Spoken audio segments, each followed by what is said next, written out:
ਸਤਿ ਸ਼੍ਰੀ ਅਕਾਲ। ਤੁਸੀਂ ਜੁੜੇ ਹੋਏ ਹੋ ਪੰਜਾਬੀ ਰੇਡੀਓ USA ਦੇ ਨਾਲ ਤੇ ਮੈਂ ਹਾਂ ਪ੍ਰਵੀਨ ਸ਼ਰਮਾ ਲੈ ਕੇ ਹਾਜ਼ਰ ਹਾਂ ਪ੍ਰੋਗਰਾਮ ਖਬਰ ਤੇ ਨਜ਼ਰ। ਖਬਰ ਤੇ ਨਜ਼ਰ ਪ੍ਰੋਗਰਾਮ ਦੇ ਵਿੱਚ ਕੀ ਅਹਿਮ ਤੇ ਕੀ ਖਾਸ ਖਬਰਾਂ ਨੂੰ ਲੈ ਕੇ ਚਰਚਾ ਕਰਨ ਦੇ ਲਈ ਜੁੜ ਚੁੱਕੇ ਨੇ ਪੰਜਾਬ ਤੋਂ ਸੀਨੀਅਰ ਪੱਤਰਕਾਰ, ਉੱਘੇ ਲੇਖਕ ਅਤੇ ਸਰਗਰਮ ਸਮਾਜਿਕ ਕਾਰਕੁਨ ਦੀਪਕ ਸ਼ਰਮਾ ਚਨਾਰਥਲ ਜੀ। ਸ਼ਰਮਾ ਸਤਿ ਸ਼੍ਰੀ ਅਕਾਲ, ਸਵਾਗਤ ਹੈ ਜੀ ਪੰਜਾਬੀ ਰੇਡੀਓ USA ਤੇ। ਸਤਿ ਸ਼੍ਰੀ ਅਕਾਲ ਪ੍ਰਵੀਨ ਜੀ, ਸਾਰੇ ਦਰਸ਼ਕਾਂ ਨੂੰ ਸਰੋਤਿਆਂ ਨੂੰ ਪਿਆਰ ਭਰੀ ਸਤਿ ਸ਼੍ਰੀ ਅਕਾਲ। ਸਤਿ ਸ਼੍ਰੀ ਅਕਾਲ ਜੀ। ਪ੍ਰੋਗਰਾਮ ਦੇ ਵਿੱਚ ਅੱਗੇ ਵਧਣ ਤੋਂ ਪਹਿਲਾਂ ਧੰਨਵਾਦ ਕਰਦੇ ਚੱਲੀਏ ਸਪਾਂਸਰਸ ਦਾ, ਜਿਹੜੇ ਜ਼ਰੀਆ ਬਣਦੇ ਨੇ ਇਹਨਾਂ ਪ੍ਰੋਗਰਾਮਾਂ ਨੂੰ ਤੁਹਾਡੇ ਤੱਕ ਪਹੁੰਚਾਉਣ ਦੇ ਲਈ। ਖਾਲਸਾ ਇੰਸ਼ੋਰੈਂਸ ਏਜੰਸੀ ਵਾਲੇ, ਜਿਨ੍ਹਾਂ ਤੋਂ ਤੁਸੀਂ ਹਰ ਤਰੀਕੇ ਦੀ ਇੰਸ਼ੋਰੈਂਸ ਲੈ ਸਕਦੇ ਹੋ। ਇੰਸ਼ੋਰੈਂਸ ਬਾਰੇ ਪਤਾ ਕਰਨ ਦੇ ਲਈ ਇਹਨਾਂ ਦਾ ਨੰਬਰ ਹੈ 408-272-2500। ਇਹ 1992 ਤੋਂ ਲਗਾਤਾਰ ਇੰਸ਼ੋਰੈਂਸ ਬਿਜ਼ਨਸ ਦੇ ਵਿੱਚ ਸ਼ਾਨਦਾਰ ਸੇਵਾਵਾਂ ਦੇ ਰਹੇ ਨੇ ਤੇ ਅਮਰੀਕਾ ਭਰ ਦੇ ਵਿੱਚ ਇੰਸ਼ੋਰੈਂਸ ਕਰਦੇ ਨੇ। ਓਬਾਮਾ ਕੇਅਰ, ਮੈਡੀਕੇਅਰ ਜਾਂ ਫਿਰ ਕਵਰਡ ਕੈਲੀਫੋਰਨੀਆ ਬਾਬਤ ਪਾਲਿਸੀ ਕਰਵਾਉਣ ਦੇ ਲਈ, ਸਲਾਹ ਲੈਣ ਦੇ ਲਈ ਅੱਜ ਹੀ ਕਾਲ ਕਰੋ 408-272-2500 ਤੇ। ਟਰਕੀਅਨ ਇਮੀਗ੍ਰੇਸ਼ਨ ਲਾ ਫਰਮ ਵਾਲੇ ਜੇ ਟਰਕੀਆਣਾ, ਟੋਨੀ ਟਰਕੀਆਣਾ ਦੇ ਨਾਲ ਤੁਸੀਂ US ਇਮੀਗ੍ਰੇਸ਼ਨ ਬਾਬਤ ਕੋਈ ਵੀ ਸਲਾਹ ਕਰਨੀ ਹੈ, ਕੋਈ ਵੀ ਸਵਾਲ ਪੁੱਛਣਾ ਤੇ ਇਹਨਾਂ ਦਾ ਨੰਬਰ ਹੈ 415-909-0503। ਗੁਰਦੀਪ ਸਿੰਘ ਬਿਰਦੀ ਕਲੋਵਿਸ, ਮਨਦੀਪ ਸਿੰਘ, ਸੰਦੀਪ ਕੌਰ ਸੈਨ ਹੋਜ਼ੇ, ਓਮਕਾਰ ਸਿੰਘ ਫਰੈਜ਼ਨੋ, ਗੁਰਨਾਮ ਸਿੰਘ ਐਂਟੀਲੋਪ, ਜਰਨੈਲ ਸਿੰਘ ਸੈਟਲ, ਮਨਦੀਪ ਢਿੱਲੋਂ ਯੂਨੀਵਰਸਿਟੀ ਤੇ ਲਾਲੀ ਸਿੰਘ ਗਰੇਵਾਲ ਫਰੀਮੌਂਟ ਤੋਂ। ਇਹਨਾਂ ਸਾਰੇ ਹੀ ਸਪਾਂਸਰਸ ਦਾ ਬਹੁਤ ਬਹੁਤ ਧੰਨਵਾਦ। ਤੇ ਜੇਕਰ ਤੁਸੀਂ ਵੀ ਪੰਜਾਬੀ ਰੇਡੀਓ USA ਦੇ ਇਹਨਾਂ ਪ੍ਰੋਗਰਾਮਾਂ ਨੂੰ ਸਪਾਂਸਰ ਕਰਨਾ ਚਾਹੁੰਦੇ ਹੋ ਤਾਂ ਸਟੂਡੀਓ ਦਾ ਨੰਬਰ ਹੈ 408-272-5200। ਅੱਜ ਦਾ ਇਹ ਖਬਰ ਤੇ ਨਜ਼ਰ ਪ੍ਰੋਗਰਾਮ ਸਾਲ 2026 ਦੀ 6 ਫਰਵਰੀ ਦਾ ਪ੍ਰੋਗਰਾਮ ਹੈ ਤੇ ਦਿਨ ਅੱਜ ਸ਼ੁੱਕਰਵਾਰ ਹੈ। ਖਬਰਾਂ ਦੀ ਸ਼ੁਰੂਆਤ ਕਰੀਏ ਸ਼ਰਮਾ ਜੀ ਪੰਜਾਬ ਦੀ ਕਿਸਾਨੀ ਤੋਂ। ਪੰਜਾਬ ਦੇ ਕਿਸਾਨਾਂ ਦੀ ਕਹਿੰਦੇ ਸਰਕਾਰੀ ਕੁੱਟ ਕੀਤੀ ਗਈ ਹੈ ਪ੍ਰਵੀਨ ਜੀ ਜੀ। ਪੰਜਾਬ ਦੇ ਜਿੰਨੇ ਮੁੱਦੇ ਨੇ, ਹੂੰ, ਪੰਜਾਬ ਦੇ ਮੂਹਰੇ ਜਿੰਨੀਆਂ ਚੁਣੌਤੀਆਂ ਨੇ, ਇੱਕ ਚੁਣੌਤੀ ਹੈਗੀ ਆ ਸਾਡੇ ਮੂਹਰੇ ਕਿ ਸੂਬੇ ਸਰਕਾਰ ਦੀਆਂ ਨਲਾਇਕੀਆਂ, ਸੂਬੇ ਸਰਕਾਰ ਦੀਆਂ ਵਧੀਕੀਆਂ, ਸੂਬੇ ਸਰਕਾਰ ਦੇ ਗਲਤ ਫੈਸਲੇ। ਹਾਂਜੀ। ਦੂਜੀਆਂ ਚੁਣੌਤੀਆਂ ਸਾਡੀਆਂ ਹੈਗੀਆਂ ਸਮੇਂ-ਸਮੇਂ ਤੋਂ ਲੈ ਕੇ ਮੌਜੂਦਾ ਕੇਂਦਰ ਸਰਕਾਰ ਦੇ ਗਲਤ ਫੈਸਲੇ, ਪੰਜਾਬ ਵਿਰੋਧੀ ਫੈਸਲੇ, ਕੁਝ ਕਾਨੂੰਨ, ਕੁਝ ਇਹੋ ਜਿਹੇ ਨਿਯਮ। ਸੋ ਇਹਨਾਂ ਦੋਵਾਂ ਚੁਣੌਤੀਆਂ ਦੇ ਨਾਲ ਨਜਿੱਠਣਾ ਹੁੰਦਾ ਹੈ ਸਿਆਸੀ ਧਿਰਾਂ ਨੇ। ਸਹੀ। ਖਾਸ ਕਰਕੇ ਖੇਤਰੀ ਲੀਡਰਸ਼ਿਪ, ਖੇਤਰੀ ਪਾਰਟੀ ਜਾਂ ਅਗਲੀ ਵਾਰ ਰਾਜ ਭਾਗ ਮੰਨਣ ਦੀ ਪਾਰਟੀ, ਚਾਹੇ ਰਾਜਨੀਤਿਕ ਇੱਛਾ ਨਾਲੇ ਰਾਜਨੀਤੀ ਕਰੇ ਪਰ ਉਹਨਾਂ ਮੁੱਦਿਆਂ ਨਾਲ ਦੋ ਚਾਰ ਹੋਵੇ। ਸਹੀ ਹੈ। ਪੰਜਾਬ ਦੇ ਸਰਕਾਰ ਦੇ ਨਾਲ ਤਾਂ ਕਦੇ ਕਦਾਈ ਕੋਈ ਬਿਆਨੀਆਂ ਢਾਲੇ ਦੇ ਦਿਖ ਜਾਂਦੇ ਨੇ, ਕੇਂਦਰ ਵਾਲੇ ਮਸਲੇ ਤਾਂ ਕੁਸਕਦੀ ਹੋਣੀ ਪੰਜਾਬ ਦੀ ਸਿਆਸਤ। ਸਰਕਾਰੀ ਧਿਰ, ਸੱਤਾਧਾਰੀ ਧਿਰ ਤੋਂ ਲੈ ਕੇ ਵਿਰੋਧੀ ਦਲ ਉਵੇਂ ਕਿਤੇ ਖੜਦੇ ਲੜਦੇ, ਆਪਾਂ ਬਹੁਤ ਵਾਰ ਗੱਲ ਕਰ ਚੁੱਕੇ ਹਾਂ, ਬਹੁਤ ਵਾਰ। ਬਿਲਕੁਲ। ਹੁਣ ਉਹ ਸਾਰੇ ਮੁੱਦਿਆਂ ਨੂੰ ਜੇ ਮੀਡੀਆ ਸਾਹਮਣੇ, ਸੜਕਾਂ ਤੇ ਲੜਾਈ ਦੇ ਰੂਪ ਚ, ਘੇਰਾਬੰਦੀ ਦੇ ਰੂਪ ਚ, ਟਕਰਾਅ ਦੇ ਰੂਪ ਚ ਜਾਂ ਇਹ ਪੇਸ਼ ਕਰਨ ਦੇ ਰੂਪ ਚ ਕਿਹਾ ਮਸਲੇ ਨੇ ਵੀ ਜਿਹੜੇ ਆਉਂਦੇ ਸਮੇਂ ਅਸਰ ਪਾਉਣਗੇ। ਜੇ ਕੋਈ ਲੜਦਾ ਦਿਖਦਾ ਹੈ, ਖੜਦਾ ਦਿਖਦਾ ਹੈ, ਅੜਦਾ ਦਿਖਦਾ ਤਾਂ ਉਹ ਕਿਸਾਨ ਜਥੇਬੰਦੀਆਂ ਨੇ ਜੀ। ਸਹੀ ਹੈ। ਮੈਂ ਕਹਿੰਦਾ ਰਾਜਨੀਤਿਕ ਧਿਰਾਂ ਨਾਲੋਂ ਵੱਧ ਖਾਮੀਆਂ ਨੇ ਉਹਨਾਂ ਚ। ਮੈਂ ਕਹਿੰਦਾ ਰਾਜਨੀਤਿਕ ਧਿਰਾਂ ਨਾਲੋਂ ਵੱਧ ਉਹਨਾਂ ਦੀ ਵਨਮੈਨ ਪਾਰਟੀਆਂ ਵਾਲਾ ਕੰਮ ਹੈ। ਆਪਣੇ ਹੀ ਨਾਮ ਤੇ ਆਪ ਹੀ ਮੂਹਰੇ, ਕਿਸੇ ਲੀਡਰਸ਼ਿਪ ਨੂੰ ਮੂਹਰੇ, ਸਾਰੀਆਂ ਮੈਂ ਕਹਿੰਦਾ ਸਾਰਿਆਂ ਨੂੰ ਲੱਖਾਂ ਖਾਮੀਆਂ, ਪਰ ਤਾਂ ਵੀ ਉਹ ਲੜਦੇ ਦਿਖਦੇ ਨੇ ਅਜੇ। ਸਹੀ ਗੱਲ, ਲੋਕਾਂ ਦੀ ਤਾਂ ਗੱਲ ਕਰਦੀ। ਹੁਣ ਇੱਕ ਨੈਰੇਟਿਵ ਲਗਾਤਾਰ ਸਿਰਜਿਆ ਜਾ ਰਿਹਾ ਕਿ ਵੀ ਇਹਦਾ ਸੜਕਾਂ ਰੋਕਦੇ ਨੇ, ਲੋਕਾਂ ਨੂੰ ਤੰਗ ਕਰਦੇ ਨੇ, ਔਰ ਸਰਕਾਰਾਂ ਇਹ ਮਾਹੌਲ ਪੇਸ਼ ਕਰਨ ਚ ਕਾਮਯਾਬ ਹੋ ਰਹੀਆਂ ਨੇ। ਤੇ ਅਸੀਂ ਫਿਰ ਜਦੋਂ ਉਹਨਾਂ ਨਾਲ ਖੇਬੜਦੇ ਹਾਂ ਤਾਂ ਅਸੀਂ ਇਹ ਕਹਿੰਦੇ ਹਾਂ ਅਸੀਂ ਵੀ ਤਾਂ ਦਿੱਲੀ ਗਏ ਸੀ, ਸਾਨੂੰ ਇਹ ਤੰਗ ਕਰੀ ਜਾਂਦੇ ਹੋ। ਸਹੀ ਹੈ ਨਾ। ਮਤਲਬ ਜਿਹੜਾ ਇਹ ਪਹਿਲੂ ਹੈ, ਕਿਉਂ ਨਹੀਂ ਸਾਡੇ ਲੋਕ ਇਹ ਸਮਝਣ ਲਈ ਤਿਆਰ ਕਿ ਬਈ ਉਹ ਸਰਕਾਰਾਂ ਨੂੰ ਕਹਿਣਗੇ ਕਿ ਸੜਕਾਂ ਤੇ ਕਿਉਂ ਰੁਲਦੇ, ਇਹਨਾਂ ਨੂੰ ਮੇਜ਼ਾਂ ਤੇ ਬਿਠਾ ਕੇ ਗੱਲ ਕਰੋ, ਇਹਨਾਂ ਨਾਲ ਇਹਨਾਂ ਦੀ ਗੱਲ ਸੁਣੋ। ਸਹੀ ਹੈ।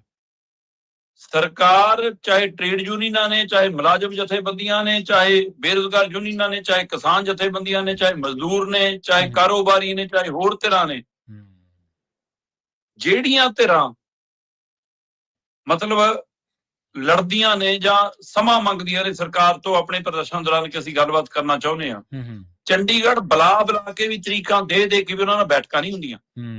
ਸਹੀ ਹੈ। ਜਿਹੜੇ ਲੋਕ ਇਹ ਕਹਿੰਦੇ ਨੇ ਵੀ ਤੁਸੀਂ ਰਾਹ ਰੋਕ ਕੇ ਬਹਿ ਜਾਂਦੇ ਹੋ, ਲੋਕ ਸਰਕਾਰਾਂ ਨੂੰ ਕਦੇ ਪੁੱਛਦੇ ਨੇ ਕਿ ਤੁਸੀਂ ਇਹਨਾਂ ਨਾਲ ਇਹ ਧੋਖਾ ਕਿਉਂ ਕਰਦੇ ਹੋ? ਕੱਲੇ ਉਹ ਆਪਣੇ ਜਵਾਕਾਂ ਲਈ ਤਾਂ ਸੜਕਾਂ ਤੇ ਨਹੀਂ ਆਉਂਦੇ। ਸਹੀ ਹੈ। ਕੱਲੇ ਉਹ ਆਪਣੇ ਖੇਤਾਂ ਲਈ ਤਾਂ ਆਉਂਦੇ ਹੀ ਨਹੀਂ ਗਏ ਕਿ ਹਾਂ ਮੇਰੇ ਮੁੰਡੇ ਨੂੰ ਨੌਕਰੀ ਦਿਓ ਜਾਂ ਸਾਨੂੰ ਮੁਆਵਜ਼ਾ ਦਿਓ। ਸਹੀ ਹੈ। ਤਾਂ ਸਮੁੱਚੀ ਕਿਸਾਨੀ ਦੀ, ਸਮੁੱਚੀ ਮਜ਼ਦੂਰੀ ਦੀ, ਸਮੁੱਚੇ ਪੰਜਾਬ ਦੇ ਹੱਕਾਂ ਦੀ, ਸਮੁੱਚੇ ਪਾਣੀਆਂ ਦੀ ਗੱਲ ਕਰਦੇ ਨੇ। ਤੇ ਸਰਕਾਰ ਦਾ ਵਿਵਹਾਰ, ਜਿਹੜੇ ਕਹਿੰਦੇ ਅਸੀਂ ਕਿਸਾਨ ਦੇ ਪੁੱਤਾਂ, ਪਿੰਡਾਂ ਚੋਂ ਸਰਕਾਰ ਚੱਲੂ, ਸੱਥਾਂ ਚੋਂ ਚੱਲੂ, ਤੁਹਾਨੂੰ ਸੁਣ ਕੇ ਫੈਸਲੇ ਹੋਣਗੇ, ਸਹੀ ਹੈ ਨਾ, ਉਹ ਇਸ ਗੱਲ ਨੂੰ ਡਰ ਜਾਂਦੀ ਹੈ ਕਿ ਡੀਸੀ ਦਫ਼ਤਰ ਦਾ ਘਿਰਾਓ ਕਰਨਾ ਜੀ ਜਥੇਬੰਦੀਆਂ ਨੇ। ਜੀ ਇੰਨੀ ਕੁ ਉਹਨਾਂ ਦੇ ਵਿੱਚ ਜਾਨ ਹੈ। ਅਗਰਾਹਾਂ ਜਥੇਬੰਦੀ ਦੀ ਕਾਲ ਸੀ ਜੀ ਕਿ ਅਸੀਂ ਅੱਜ ਤੋਂ 9 ਕੁ ਮਹੀਨੇ ਪਹਿਲਾਂ ਮਾਸਟਰਾਂ ਵਾਲੇ ਮਸਲੇ ਦੇ ਵਿੱਚ 2 ਕਿਸਾਨ ਆਗੂ ਚੱਕੇ ਹੋਏ ਨੇ, ਉਹਨਾਂ ਦੀ ਰਿਹਾਈ ਨਾਲ ਹੀ ਜਿਹੜਾ ਆ ਵਪਾਰ ਸਮਝੌਤਾ ਹੋਇਆ ਇਹਦਾ ਰੋਸਾ, ਨਾਲ ਹੀ ਬਿਜਲੀ ਸੋਧ ਵਾਲਾ ਮਸਲਾ, ਨਾਲ ਹੀ ਬੀਜ ਵਾਲਾ ਮਸਲਾ, ਨਾਲ ਹੀ ਜਿਹੜਾ ਮਤਲਬ ਕਿ ਉਹ ਲੇਬਰ ਕੋਡ ਵਾਲਾ ਆ ਰਿਹਾ ਕਾਨੂੰਨ ਹੈ ਨਾ, ਕਿੰਨੇ ਹੀ ਮਸਲੇ ਨੇ, ਮਨਰੇਗਾ ਵਾਲਾ ਮਸਲਾ, ਇਹਨਾਂ ਸਾਰੇ ਪਹਿਲੂਆਂ ਨਾਲ 2-4 ਹੁੰਦੇ ਉਹਨਾਂ ਨੇ ਵੀ ਧਰਨੇ ਦੀ ਕਾਲ ਦਿੱਤੀ ਕਿ ਡੀਸੀ ਦਫ਼ਤਰ ਘੇਰਾਂਗੇ, ਸਾਡੇ ਬੰਦੇ ਰਿਹਾ ਕਰੋ ਪਹਿਲਾਂ ਤਾਂ ਜੀ। ਸਹੀ। ਹੁਣ ਇਹਦੇ ਲਈ ਸਰਕਾਰ ਨੇ ਤਿਆਰੀ ਕੀਤੀ ਕਿ ਪਹਿਲਾਂ ਤਾਂ ਲੀਡਰ ਘਰੋਂ ਚੱਕੋ। ਲੰਗੇ ਕੱਲ ਜਦੋਂ ਆਪਾਂ ਗੱਲ ਕਰ ਰਹੇ ਸੀ ਉਸ ਸਮੇਂ ਘਰਾਂ 'ਚ ਛਾਪੇ ਪੈ ਰਹੇ ਸੀ, ਮਤਲਬ ਮੂੰਹ ਨੇਰੀ ਪਿੰਡਾਂ 'ਚ ਵੜ ਜਾਓ, ਦੜ ਕਰਦੇ ਹੈ ਨਾ, ਮਾਈਆਂ ਨੂੰ, ਬਜ਼ੁਰਗਾਂ ਨੂੰ, ਨੌਜਵਾਨਾਂ ਨੂੰ, ਕਿਸਾਨ ਆਗੂਆਂ ਨੂੰ ਧੂ ਲਓ ਜੀ, ਚੱਕ ਲਓ ਜੀ, ਜਿਹੜਾ ਬਠਿੰਡੇ ਕਨੀ ਨੂੰ ਜਾਊਗਾ ਜੀ ਰਾਹ 'ਚ ਨਾਕੇ ਲਾ ਲਓ ਜੀ, ਹੈ ਨਾ। ਇਹ ਪ੍ਰਕਿਰਿਆ ਜੰਮ ਕੇ ਅਪਣਾਈ ਜੀ। ਤੁਸੀਂ ਇਹ ਦੇਖੋ ਕਿ ਪੰਜਾਬ ਦੇ ਹਾਲਾਤ ਕੀ ਨੇ, ਆਏ ਦਿਨ 2-2 4-4 ਕਤਲ ਹੁੰਦੇ ਨੇ। ਉਹ ਅਮਨ ਕਾਨੂੰਨ ਦੀ ਸਥਿਤੀ ਕੀ ਆ ਉਹਦੇ ਤੇ ਗੱਲ ਨਹੀਂ ਹੁੰਦੀ। ਇਹ ਜੇ ਝੰਡਾ ਲੈ ਕੇ ਸੜਕ ਤੇ ਆ ਗਏ ਤਾਂ ਅਮਨ ਕਾਨੂੰਨ ਭੰਗ ਹੋ ਜਾਂਦਾ। ਸਹੀ ਹੈ। ਤੁਸੀਂ ਸਰਕਾਰ ਦੀ ਹਾਲਤ ਦੇਖੋ ਕੈਸੀ ਹੈ ਜੀ। ਹੁਣ ਜੇ ਕੱਲ ਧਰਨਾ ਲੱਗ ਜਾਂਦਾ ਜੀ ਤਾਂ ਹੁੰਦਾ ਕੀ, ਡੀਸੀ ਕੰਪਲੈਕਸ 'ਚ ਟੈਂਟ ਲੱਗਦਾ, ਬੈਨਰ ਲੱਗਦੇ, 10 20 50 ਟਰੈਲੀਆਂ ਖੜ ਜਾਂਦੀਆਂ ਕਿਤੇ, ਹਾਂਜੀ, ਤੇ ਉਹ ਆ ਕੇ ਬਹਿ ਜਾਂਦੇ, ਲੜੀਦਾਰ ਚੱਲੀ ਜਾਂਦਾ। ਜੇ ਤੁਸੀਂ ਨਾ ਬੰਦੇ ਛੱਡ ਦੇ ਕਿ ਅੱਜ ਇਸ ਜ਼ਿਲ੍ਹੇ ਵਾਲੇ ਆ ਜਾਓ, ਕੱਲ ਨੂੰ ਉਹਦੇ ਵਾਲੇ ਆ ਜਾਓ, ਕੱਲ ਨੂੰ ਇੱਥੇ ਵਾਲੇ ਆ ਜਾਓ, ਚੱਲੀ ਜਾਂਦਾ ਕੰਮ। ਤੁਸੀਂ ਗੱਲ ਕੀ ਕੀਤਾ ਜੀ, ਸਾਰੇ ਪੰਜਾਬ 'ਚ ਤਸੱਲੀ ਮਚਾਤੀ, ਅਥਰੂ ਗੈਸ ਦੇ ਗੋਲੇ, ਡਾਂਗਾ, ਜਿਹੜਾ ਬਠਿੰਡੇ ਕਨੀ ਨੂੰ ਜਾਊ, ਸੰਗਰੂਰ ਤੋਂ ਤੁਰੇ ਹੈ ਨਾ, ਮਾਨਸੇ ਤੋਂ ਤੁਰੇ, ਜਿੱਧਰੋਂ ਵੀ ਤੁਰੇ ਘੇਰ ਲੋ ਜੀ। ਸਹੀ। ਇਹ ਦਹਿਸ਼ਤ ਪੰਜਾਬ 'ਚ, ਡਰ, ਸੜਕਾਂ ਤੇ ਟ੍ਰੈਫਿਕ ਜਾਮ, ਇਹ ਕਿਹਨੇ ਕੀਤਾ ਕੱਲ? ਫਿਰ ਕੌਣ ਜ਼ਿੰਮੇਵਾਰ ਇਹਦੇ ਲਈ? ਸਹੀ ਹੈ। ਦੂਸਰੇ ਪਾਸੇ ਕਿਸਾਨ ਦਰਬਾਰ ਸਾਹਿਬ ਜਾ ਰਿਹਾ, ਕਿਸਾਨ ਜਥੇਬੰਦੀਆਂ ਰਾਜੇਵਾਲ ਤੇ ਹੈ ਨਾ, ਮਤਲਬ ਦੂਸਰੀਆਂ ਸਾਰੀਆਂ ਜਥੇਬੰਦੀਆਂ ਉਹਨਾਂ ਦੇ ਨਾਲ, ਲੱਖੋਵਾਲ ਹੋਰੀ ਤੇ ਹੋਰ, ਕਿ ਵੀ ਅਸੀਂ ਪਾਣੀਆਂ ਦਾ ਮੋਰਚਾ ਲਾਉਣਾ, ਗੁਰੂ ਸਾਹਿਬ ਸਾਨੂੰ ਬਲ ਬਖਸ਼ਿਓ। ਜੇ ਸਰਕਾਰਾਂ ਸੁਣਦੀਆਂ ਹੋਣ ਤਾਂ ਉਹ ਧੰਨਵਾਦੀ ਅਰਦਾਸਾਂ ਕਰਨ ਜਾਣ। ਸਹੀ ਗੱਲ। ਤੇ ਤੁਸੀਂ ਉਹਨਾਂ ਨੂੰ ਮੋਰਚਿਆਂ ਦੇ ਲਈ ਮਜਬੂਰ ਕਰ ਰਹੇ ਹੋ। ਜੀ। ਜੇ ਅੱਜ ਵੀ ਇਸ ਗੱਲ ਦੀ ਅਰਦਾਸ ਕਰਨੀ ਪੈਂਦੀ ਹੈ ਕਿ ਵਾਹਿਗੁਰੂ ਅਸੀਂ ਹਰ ਘਰ 'ਚ ਸਾਫ਼ ਪਾਣੀ ਪਹੁੰਚਾਉਣ ਦੇ ਲਈ ਮੋਰਚਾ ਲਾਉਣਾ ਹੈ, ਸਾਨੂੰ ਬਲ ਬਖਸ਼ੀ, ਤਾਂ ਫਿਰ ਸਰਕਾਰਾਂ ਦੀ ਕਿੰਨੀ ਫੇਲੀਅਰ ਹੈ ਇਹਦਾ ਪ੍ਰਗਟਾਵਾ ਹੈ ਕਿ ਅਜੇ ਤੱਕ ਪੀਣ ਵਾਲਾ ਪਾਣੀ ਸ਼ੁੱਧ ਨਹੀਂ। ਕਿਹੜੇ ਸੂਬੇ ਦੀ ਗੱਲ ਕਰਦੇ ਆ ਜਿੱਥੇ 5 ਦਰਿਆਵਾਂ ਦੀ ਧਰਤੀ ਹੈ, ਉੱਥੇ ਮੋਰਚਾ ਲੱਗਣਾ, ਉੱਥੇ ਪਾਣੀਆਂ ਦੀ ਰਾਖੀ ਲਈ ਮੋਰਚਾ ਲੱਗਣਾ, ਖੇਤਾਂ ਨੂੰ ਪੂਰਾ ਪਾਣੀ ਮਿਲੇ ਇਹਦੇ ਲਈ ਮੋਰਚਾ ਲੱਗਣਾ, ਜਿੱਥੇ ਅਸੀਂ ਬਾਬੇ ਨਾਨਕ ਦੀ ਖੇਤੀ ਦਾ ਹਵਾਲਾ ਦਿੰਨੇ ਆ। ਹਿਸਾਬ ਲਾ ਲਓ ਫਿਰ ਸਰਕਾਰਾਂ ਨੇ ਕੀਤਾ ਕੀ ਆ। 76-72 ਸਾਲਾਂ ਵਾਲੀ ਗੱਲ ਕਰਦੇ, 4 ਸਾਲ ਤੁਹਾਡੇ ਵੀ ਵਿੱਚ ਜੋੜ ਲਓ ਹੁਣ। ਬਿਲਕੁਲ ਸਹੀ ਹੈ ਜੀ।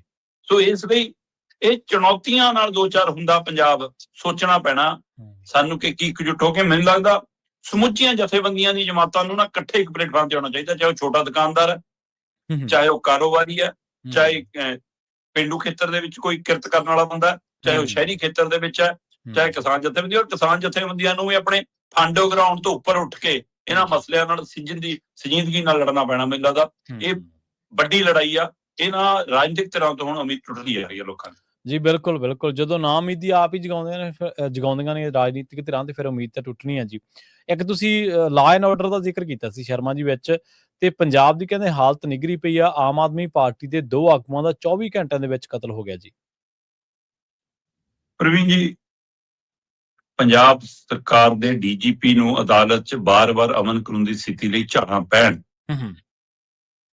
ਉਹ ਝਾੜਾਂ ਇੱਕ ਵਰਦੀਧਾਰੀ ਅਫਸਰ ਨੂੰ ਨਹੀਂ ਪੈ ਰਹੀਆਂ ਹੁੰਦੀਆਂ, ਉਸ ਨਾਮ ਦੇ ਵਿਅਕਤੀ ਨੂੰ ਨਹੀਂ ਪੈ ਰਹੀਆਂ ਹੁੰਦੀਆਂ, ਉਹ ਤੁਹਾਡੇ ਪ੍ਰਸ਼ਾਸਨ ਨੂੰ ਚਲਾਉਣ ਵਾਲਿਆਂ ਨੂੰ, ਸਰਕਾਰ ਨੂੰ, ਸਰਕਾਰ ਦੇ ਮੁਖੀ ਨੂੰ ਪੈ ਰਹੀਆਂ ਹੁੰਦੀਆਂ। ਜੀ।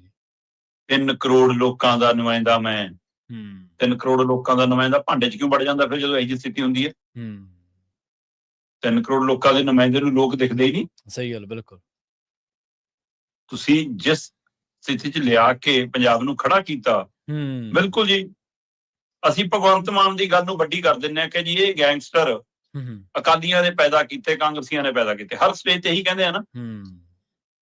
ਫਿਰ ਤੁਸੀਂ ਤਾਂ ਕੰਟਰੋਲ ਕਰਨਾ ਸੀ, ਉਹ ਤੋਂ ਕੰਟਰੋਲ ਕਿਉਂ ਨਹੀਂ ਹੋਏ? ਜੀ ਤੁਸੀਂ ਤਾਂ ਰੁਜ਼ਗਾਰ ਦੇਣਾ, ਤੁਸੀਂ ਤਾਂ ਵਿਦੇਸ਼ਾਂ ਤੋਂ ਮੁੜ ਕੇ ਲਿਆ ਕੇ ਆਪਣੇ ਮੁੰਡਿਆਂ ਨੂੰ ਰੁਜ਼ਗਾਰ ਮਿਲਣੇ ਸੀ, ਫਿਰ ਇਹਨਾਂ ਨੂੰ ਮਿਲ ਜਾਂਦਾ ਇੱਥੇ ਰੁਜ਼ਗਾਰ, ਫਿਰ ਇਹ ਕਿਉਂ ਹਥਿਆਰ ਚੱਕੀ ਫਿਰਦੇ? ਸਹੀ ਸਹੀ ਸਹੀ। ਤੁਸੀਂ ਕੀ ਕੀਤਾ ਹੁਣ? ਇਹ ਜਵਾਬ ਦਿਓ 4 ਸਾਲਾਂ ਚ। ਉਹਨਾਂ ਦੇ ਜੋ ਚੰਨ ਚਾੜਨੇ ਸੀ ਚਾੜਤੇ। ਜੇ ਉਹਨਾਂ ਨੇ ਪੈਦਾ ਕੀਤੇ ਤਾਂ ਫਿਰ ਹੁਣ ਐਡੇ ਵੱਡੇ ਕਿਵੇਂ ਹੋ ਗਏ ਕਿ ਤੁਹਾਡੇ ਫੜੇ ਜਾਣ ਦੇ ਬਾਵਜੂਦ ਵੀ, ਤੁਹਾਡੇ ਮਕਾਉਣ ਦੇ ਬਾਵਜੂਦ ਵੀ, ਤੁਹਾਡੇ ਸੂਬਿਆਂ ਚੋਂ ਬਾਹਰ ਜਾਣ ਦੇ ਹੁਕਮਾਂ ਦੇ ਬਾਵਜੂਦ ਵੀ ਇਹ ਵਾਰਦਾਤਾਂ ਹੋਈ ਜਾ ਰਹੀਆਂ। ਸਹੀ ਗੱਲ। 72 ਘੰਟਿਆਂ ਦੀ ਡਰਾਈਵ ਚਲਾਈ ਹੈ ਜੀ ਗੈਂਗਸਟਰਾਂ ਦੇ ਖਿਲਾਫ। ਅਸੀਂ ਜੀ ਮਤਲਬ ਕਿ 4000 ਤੋਂ ਵੱਧ ਬੰਦਾ ਫੜ ਲਿਆ ਜੀ। ਤੇ ਜੇ 4000 ਗੈਂਗਸਟਰ ਅੰਦਰ ਹੈ ਤੇ 800-900 ਦੀਆਂ ਨੂੰ ਪਹਿਲਾਂ ਫੜੀ ਬੈਠੇ, 5000 ਬੰਦਾ ਪੰਜਾਬ ਚ ਗੈਂਗਸਟਰ ਫੜ ਲਿਆ ਤੇ ਬਾਕੀ ਡਰ ਕੇ ਵੀ ਨਹੀਂ ਜਾ ਰਹੇ ਤੁਹਾਡੇ ਕਹੇ ਤੇ। ਸਹੀ ਗੱਲ ਹੈ, ਬਿਲਕੁਲ। ਇੰਨੇ ਕਿੰਨੇ ਜਨਾਬ? ਸਵਾਲ ਤਾਂ ਇਹ ਹੈ ਕਿ ਇਹ ਕਿਹੜੀਆਂ ਖੁੰਬਾਂ ਨੇ ਜਿਹੜੀਆਂ ਇੱਕ ਵਾਰ ਤੋੜ ਲਓ ਤੇ ਜਦੇ ਪੈਦਾ ਹੋ ਜਾਂਦੀਆਂ ਨੇ ਰਾਤੋਂ ਰਾਤ। ਤੋ ਇਸ ਕਰਨੀ ਤੁਸੀਂ ਮੂੰਹ ਹੀ ਨਹੀਂ ਕਰਨਾ। ਕਬੂਤਰ ਦੇ ਅੱਖਾਂ ਮੀਚਣ ਨਾਲ ਭਗਵੰਤ ਮਾਨ ਜੀ ਤੁਹਾਡਾ ਹੀ ਟੋਟਕਾ ਹੈ ਕਿ ਖਤਰਾ ਥੋੜਾ ਟਲ ਜਾਂਦਾ। ਫਿਰ ਪੰਜਾਬ ਦਾ ਖਤਰਾ ਟਲ ਜੂਗਾ ਜੇ ਤੁਸੀਂ ਮੂੰਹ ਮੋੜ ਲਓਗੇ। ਜੀ ਸਹੀ ਹੈ, ਬਿਲਕੁਲ। ਸਿੱਧੂ ਮੂਸੇਵਾਲੇ ਤੋਂ ਲੈ ਕੇ, ਅੰਬੀਆਂ ਤੋਂ ਲੈ ਕੇ ਰਾਣਾ ਬਲਾਚੌਰੀਆ ਤੱਕ ਨਾਮੀ ਗ੍ਰਾਮੀ ਵਿਅਕਤੀਆਂ ਦੇ ਕਤਲ, ਦਿਨ ਦਿਹਾੜੇ, ਭੀੜ ਭੜੱਕੇ, ਮੇਲਿਆਂ, ਬਾਜ਼ਾਰਾਂ ਦੇ ਵਿੱਚ ਦੁਕਾਨਦਾਰਾਂ ਦੇ ਕਤਲ, ਕਿਸੇ ਵੱਖਰੀ ਵਿਚਾਰਧਾਰਾ ਵਾਲੇ ਲੀਡਰਾਂ ਦੇ ਕਤਲ, ਦੁਕਾਨ ਤੇ ਬੈਠੇ ਕਿਸੇ ਕੈਮਿਸਟ ਦਾ ਕਤਲ, ਬਾਜ਼ਾਰ ਦੇ ਵਿੱਚ ਖੜੇ ਦੇ ਉੱਤੇ ਦੁਕਾਨ ਤੇ ਚੜ ਕੇ ਗੋਲੀਬਾਰੀ, ਸਾਰਾ ਕੁਝ ਹੋ ਰਿਹਾ ਜੀ। ਜੀ ਸਹੀ ਹੈ। ਕਦੋਂ ਰੁਕਿਆ? ਨਾਮੀ ਤੋਂ ਲੈ ਕੇ ਆਮ ਸਧਾਰਨ ਵਿਅਕਤੀ ਤੱਕ ਦੇ ਸਹਿਮ ਹੈ। ਤੋਂ ਸਕੂਲ ਦੀਆਂ ਈਮੇਲ ਨਹੀਂ ਰੋਕ ਹੋ ਰਹੀਆਂ। ਇਹ ਕਿੱਥੋਂ ਰੋਕ? ਫਿਰ ਕਿਹੜਾ ਯੁੱਧ ਨਸ਼ਿਆਂ ਵਿਰੁੱਧ ਦੂਜਾ ਗੇੜ, ਫਿਰ ਗੈਂਗਸਟਰਾਂ ਵਾਲਾ ਦੂਜਾ ਗੇੜ। ਜਾਣਕਾਰੀ ਮਿਲ ਰਹੀ ਹੈ ਕਿ ਜਿਹੜੇ ਡਰਾਮੇ ਕੀਤੇ ਲੋਕਾਂ ਨੂੰ ਸੋਸ਼ਲ ਮੀਡੀਆ ਤੇ ਦਿਖਾਏ ਕਿ ਲਓ ਜੀ ਡਰੱਗ ਵਾਲੇ, ਨਸ਼ੇ ਵਾਲੇ ਅਸੀਂ ਘਰ ਢਾਤੇ, ਹੁਣ ਇਹਨਾਂ ਦੀਆਂ ਪਾਰਟੀਆਂ ਦੇ ਲੀਡਰ ਕਹਿੰਦੇ ਉਹਨਾਂ ਦੇ ਘਰ ਬਣਾਉਂਦੇ ਵੀ ਫਿਰਦੇ ਨੇ। ਸਹੀ ਹੈ। ਇਹ ਵੀ ਸਥਿਤੀ ਪੰਜਾਬ ਦੀ। ਸੋ ਹਾਥੀ ਦੇ ਦੰਦ ਖਾਣ ਦੇ ਹੋਰ ਤੇ ਦਿਖਾਉਣ ਦੇ ਹੋਰ ਨੇ ਜਨਾਬ।